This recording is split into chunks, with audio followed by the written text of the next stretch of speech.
माथेवाची सुवार्ता आपल्या अचर्यांनी जेजूची शिकवण कशी जब्बर तरान परगट जाता ते कळीत करता।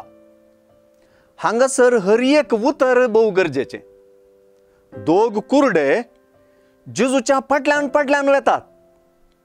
ताची पाट सोडीस ना। ताच्या पाटीक लागल्यार बरेपण आसा ते स्पष्ट जाणा। पूण हो फायदो कितें म्हणून तांच्याच उतरांनी आमी आयकुचें तर ते जेजू लागीं दाविदाच्या पुता आमची काकुळत कर म्हणून बोबाटून तांचो विश्वास परगडतात। तांचे विनतीक जेजूची जाप आयचे स्वार्थेची चावी आनी केंद्र।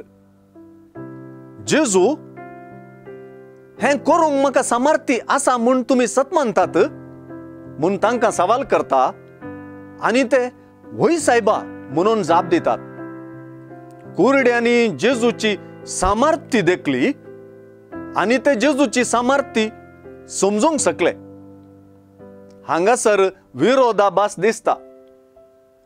कुडीचे दोळे अस्कत असल्यारी भितरली आंतरिक वा भावार्थाची दिश्ट तीक्ष्ण असली। भावार्थाची दिश्ट कितें आटापता ते ह्या अचर्यांत आमकां स्पष्ट जालां। ते कुरडे सुवार्ता वाचप्यांक जेजूक पळोवची रीत शिकयतात। ते जेजू तांची काकुळत करूंक शकता म्हूण जाणा आसले। तांची जाणकारीच तांचो भावार्थ जाता। जेजू तांकां गुण करूंक शकता म्हणलो तांचो विश्वास आनी जेजूची सामर्थ्य वळखून घेवपूच तांचो भावार्थ म्हणून जेजूच्याच उतरांनी आमकां शिकोवन मेळटा। जेजूची सामर्थ्य वळखली नीज भावार्थी म्हणून तांच्या गुण जावपांत स्पष्ट जाता।